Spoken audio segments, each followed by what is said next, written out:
Welcome to the AI Security Update, hosted by Dr. Anmol Agarwal, where we break down the latest in AI and security with experts on the front lines, focused on what you need to know without the hype.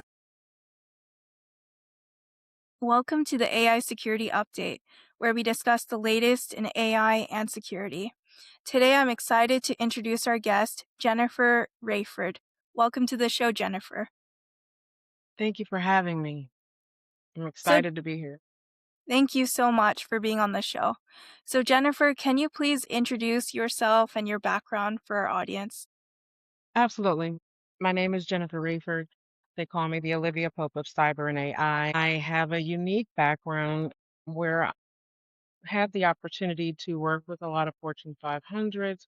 I have also done a lot of consulting work. I've done advisory work, and then I've also um, gotten the opportunity to do work, policy work. So, for instance, like I was the first CISO for Incom, which is the world's largest prepaid processor. So I built the office from the ground up. Then before that, I was working with the American Red Cross, and I got a chance to kind of do a tour and basically act as a high-level military advisor. Gave me the ability to kind of see things from the corporate perspective as well as the military perspective, which was a great 360 view for me because I quickly understood that on the global side, on the enterprise side, we weren't looking at data or classifying information or privacy the way that the military and the government was. I kind of do the war room, the boardroom, and even, the White House. Based on your experience, how has AI security been applied? So currently, I am a global ambassador for responsible AI through the Global Council for Responsible AI. So I get a chance to see it on a global scale as well as I am a CEO of GlobeSec Advisory, and I currently am the Chief Digital Trust and Risk Officer for Enigma Protocol, which is it's really it's sitting on the blockchain, right? And it's a privacy token, and it's all around trust and creating that trust layer on the blockchain. We're not just defending networks, we're defending belief, we're defending truth. It means cybersecurity is no longer a technical discipline, right? That means that it's a strategic instrument of power. Yeah, interesting point. So, I think everyone's heard about the deepfakes. And now with AI, as we've talked in the past, it's so much easier to create these cheap fakes, right? You can just use a tool to create a deepfake. It takes a couple seconds sometimes. And cybersecurity and AI security, part of it is defending people from what people are trying to do with misinformation. So there are these tools out there that I want audiences to be aware of is a deepfake detection tool. So they do have different tools to detect these deepfakes where they use pattern recognition to say this might be a deepfake based on shadows in images, or the eye contact doesn't line up, or the voice sounds synthetic. But no tool does the job 100%, right? So that brings me to defense in depth, which is something we talk about in cybersecurity. So with deepfake detection, oftentimes I tell people they need to use multiple tools, not just one tool, because one tool might be really good at image detection, one tool might be really good at video detection and seeing, oh, that might be a deep fake. But you need to kind of use multiple tools in your toolbox to see is it a deep fake or not. And I think that's the same case with AI security, right? We need all different skill sets involved in AI security. And Jennifer, I just wanted to go back to one thing you talked about, the idea of blockchain and layer of trust. So could you elaborate more on what the blockchain is, what you mean by layer of trust for the audience that might not have heard of a blockchain before? We have entered an era where the attack surface is not your network, it's your perception. So, and in this era, cybersecurity is no longer enough. So, resilience is no longer enough. Compliance is irrelevant at this point. We need a new doctrine.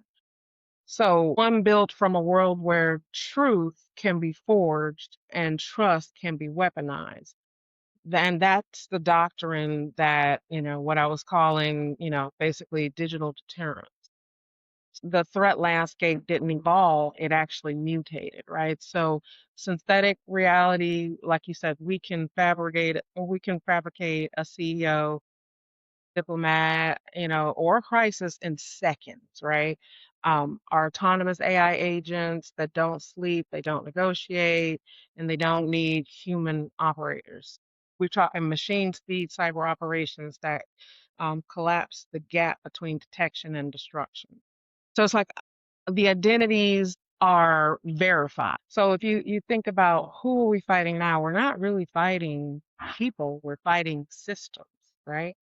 And these systems probe at every port, protocol, and person simultaneously. And they learn from every failed attempt and they scale faster than any SOC, right? So, and they operate without fear. So that's what we're up against now, right? So I just want to go back to that. Identity Yeah. So, verification, for example, when you upload something to YouTube, it is asking you, is this AI generated? And you can say, yes, it's AI generated. And then it has a badge to flag, like it's AI generated. Or when you upload something to LinkedIn or Instagram, they typically detect like, this is AI generated. But what you're mentioning, identity verification, I think that's something that's really important as well, because we see in cybersecurity that for misinformation, people are creating these AI identities, fake identities of people. And if there's a way to verify, is this an authentic person? and so 2026, when we're moving more towards that reality check, and AI is now, we know it's autonomous, it's agentic, and it's everywhere, but we're now starting to look and see how the blockchain has shifted from just, you know, crypto to it's going to be, and it is, basically think of it as critical infrastructure because it's going to be used for identity, supply chain, compliance, cross-border trust, AI audibility. So that's kind of where what you're referencing. You put a video up, and what's going to be the layer of truth will be that hash that comes out on the blockchain. That's going to be the thing that identifies that this came from you. I will have that cryptographic evidence because it'll be up on the blockchain, and that will be my basically mathematical evidence of myself, of the truth. Yeah, so basically, the blockchain will help with identity verification. So, could you explain a little bit more? How is the blockchain better than what we're doing right now? What is So it about the blockchain so that what's makes gonna it so better? the way that it will work is, we'll have basically, the best way to describe it is you're going to need something that will be able, for instance, like immutable logs, that identity assurance, that AI governance, the privacy by design, all of those things. You'll need all of that, but you'll need to be able to move at the same speed, that AI is moving. So you've got all of that playing for you, and this can be that source of truth. So they really go together. They're really not one or the other. They really will work and go together and complement each other. And it'll be the source. It'll be the source of truth. Yeah, I think that's something that's really interesting because we typically don't think about blockchain and AI going together, right? We typically think blockchain is one side, the cryptographic side, and then AI is its own side. But what you're saying is they complement each other. Absolutely. Blockchain, yeah. And I think for maximum impact, you'll see kind of what I was saying, where organizations will want to have this because, like I said, you'll want immutable logs where they cannot be touched. just as easily as someone can come in and take an identity. Think about it, phishing. We used to be a text where we used to check and be like, okay, hover over it, read the text. It's not even going to be phishing is now going to be with faces, not emails. The phishing is looking like and sounding like your CEO, and you're looking at a video, or you're hearing his voice and you think is real. That's where we are now. Trust as assumption really can't be anymore. We've got to come up with that cryptographic proof. So trust as proof, not trust as I think or I assume. That's where we're going. And then even with the models that are created, we've got to be sure that that's another reason why you want to start moving towards that trust and, that trust piece, because you can have the correct, AI can be doing exactly what it's supposed to be doing, but the reality around it could change. Like, for instance, a bridge could collapse and your GPS could still be reading that the bridge is still there.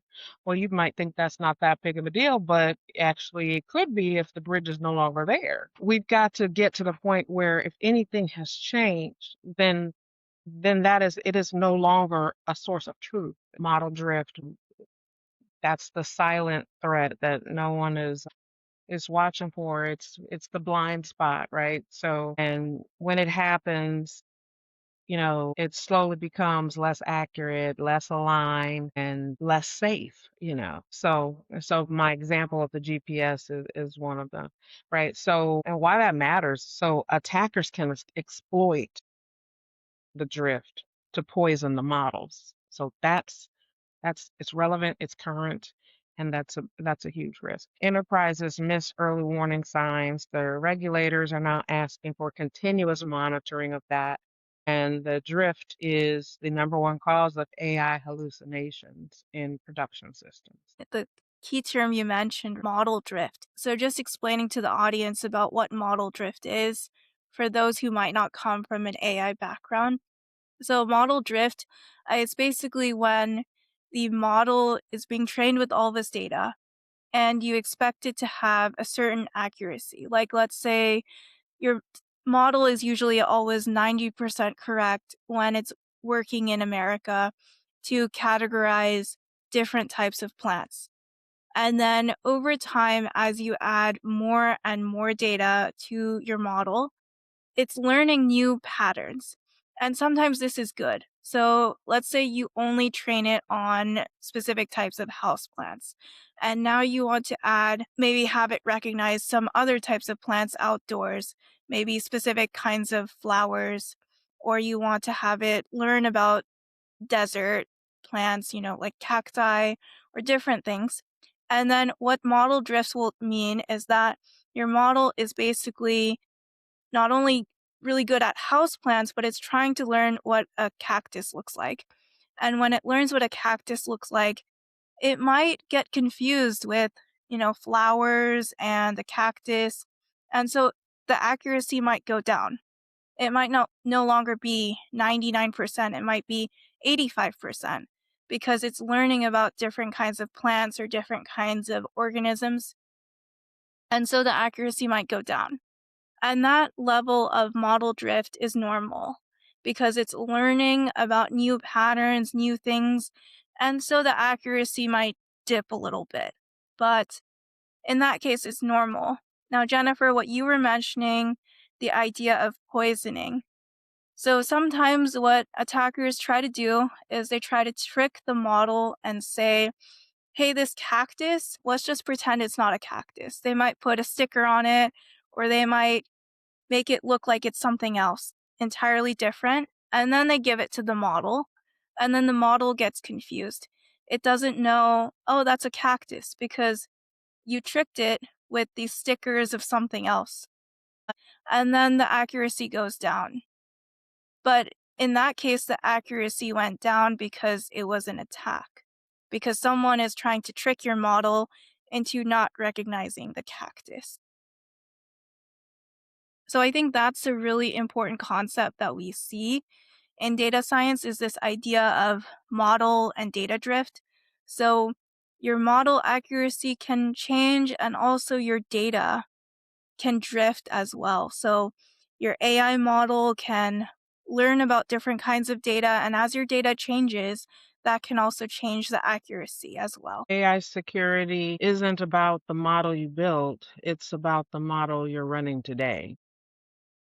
And if you're not monitoring your model, you're not securing your model. Yeah. And it's all about continuous monitoring because your accuracy can change, your data points can change, and making sure you can adapt as your model changes is really important.